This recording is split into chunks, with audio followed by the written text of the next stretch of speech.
नमस्कार दोस्तों, स्वागत है आपका एक बार फिर से आपके अपने YouTube चैनल स्ट्रीम आर्ट में। तो दोस्तों आज हम बात करेंगे दुनिया के सबसे कीमती हीरे और साथ ही दुनिया का सबसे सापित हीरा माना जाने वाले कोहिनूर हीरे के बारे में।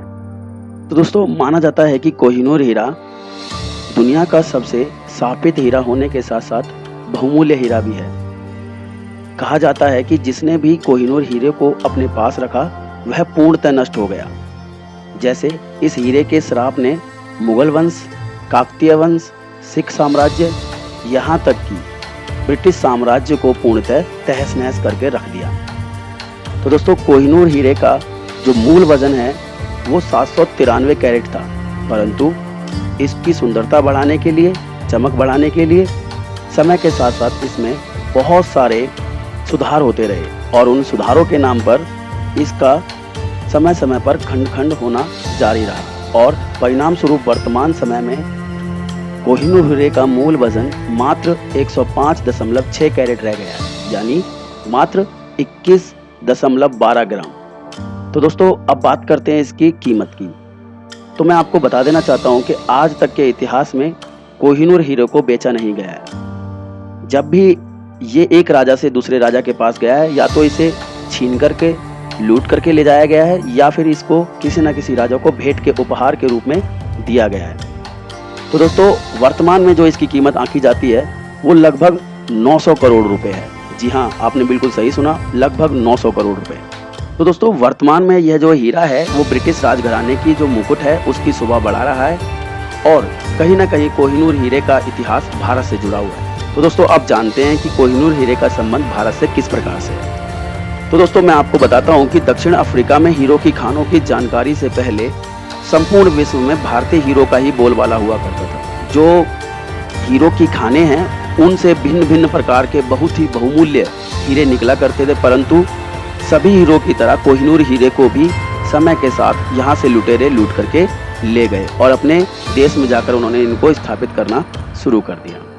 तो दोस्तों कोहिनूर हीरा बहुमूल्य होने के साथ साथ भारत के गौरवशाली एवं संपन्नता से युक्त संस्कृति का प्रतीक रहा है। इससे यह पता चलता है कि भारत प्राकृतिक संसाधनों से कितना परिपूर्ण था।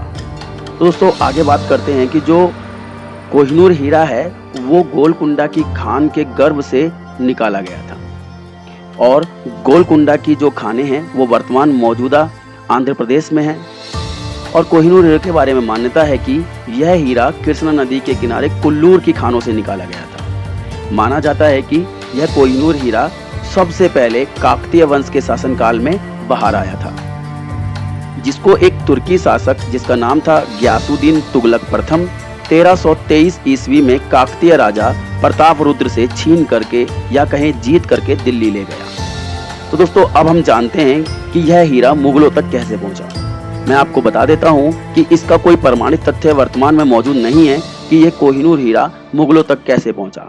फिर भी बाबरनामा से हमें इसकी जानकारी मिलती है, जिसमें स्पष्ट शब्दों में लिखा गया है कि आगरा के युद्ध में इब्राहिम लोदी को हरा करके सारा का सारा खजाना उन्होंने लूट लिया और इसी खजाने के अंदर कोहिनूर हीरा भी मौजूद था। तो हम कह सकते हैं कि कोहिनूर हीरा कहीं ना कहीं मुगल सल्तनत के पास आगरा के युद्ध के बाद पहुंचा या फिर कहें इब्राहिम लोदी से लिया गया। तो दोस्तों आगे की जानकारी प्राप्त करते हैं कि 1628 ईस्वी में शाहजहां ने एक बहुत ही सुंदर सिंहासन का निर्माण करवाया। इसको संपूर्ण मुगल इतिहास में मयूर सिंहासन के नाम से जाना जाता है। इसका निर्माण करने में सैयद गिलानी और उनके सहयोगियों को 7 वर्षों से अधिक समय लगा।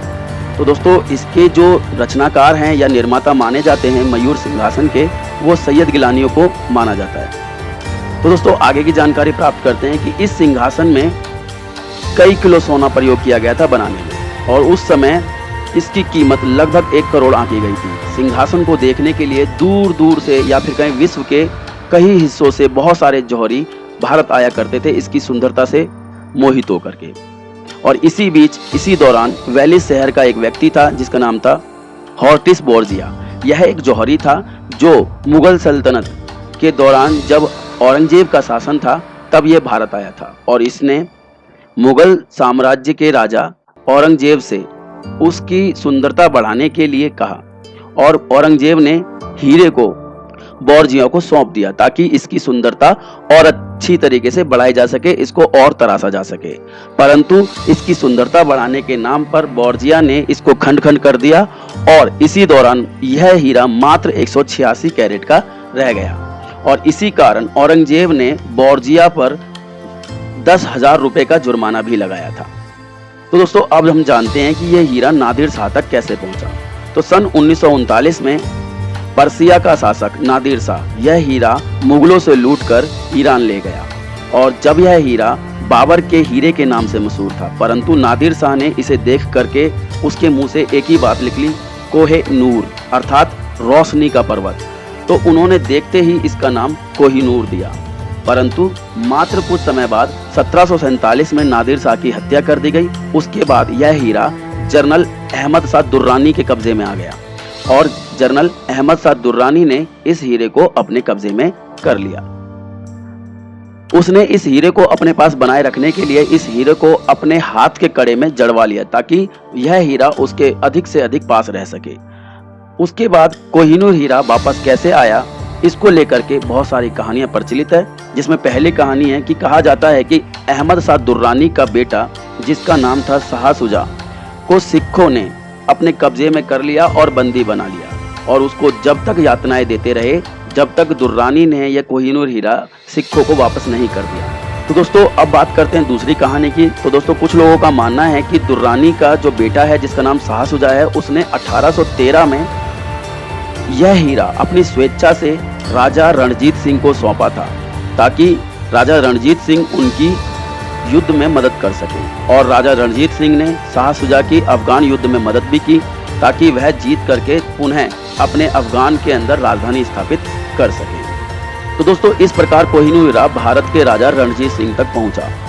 उन्होंने अपनी वसीयत में घोषणा की थी कि उनकी मृत्यु के बाद यह हीरा उड़ीसा के मंदिर जगन्नाथपुरी को दान में दे दिया जाए, परंतु राजनीतिक परिस्थितियां इस प्रकार की बनी कि 1848 ईस्वी में द्वितीय आंग्ल सिख युद्ध हुआ।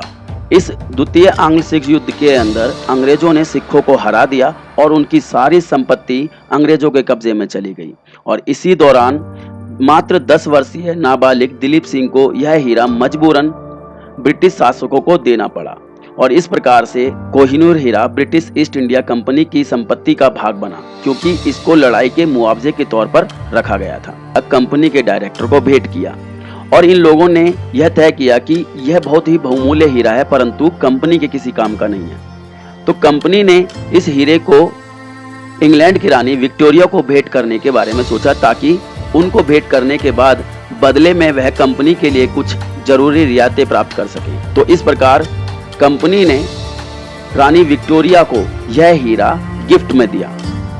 सन 1852 में इस हीरे को महारानी विक्टोरिया ने अपने ताज में जड़वा लिया और अपनी वसीयत में कहा कि इस हीरे को केवल एक महिला ही प्रयोग कर सकती है। यदि कोई पुरुष राजा बनता है तो उसको यह हीरा या यह मुकुट अपनी पत्नी को देना होगा। सन 1937 में इस ताज को रानी एलिजाबेथ ने अपने पति जॉर्ज परचम के राज्य अभिषेक के दौरान पहना।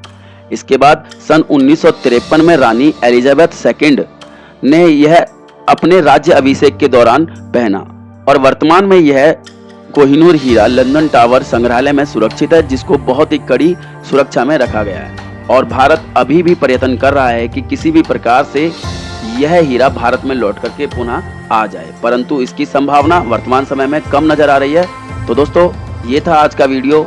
आशा करता हूँ आपको ये वीडियो बहुत पसंद आया होगा। अगर आपको इसी प्रकार की दिलचस्प वीडियो पसंद है तो आज ही हमारे चैनल को सब्सक्राइब कर लीजिए और बेल आइकन भी दबा लीजिए ताकि समय पर आपको ऐसी वीडियो आपके मोबाइल पर मिलती रहे। तो दोस्तों थैंक यू सो मच। जय हिंद।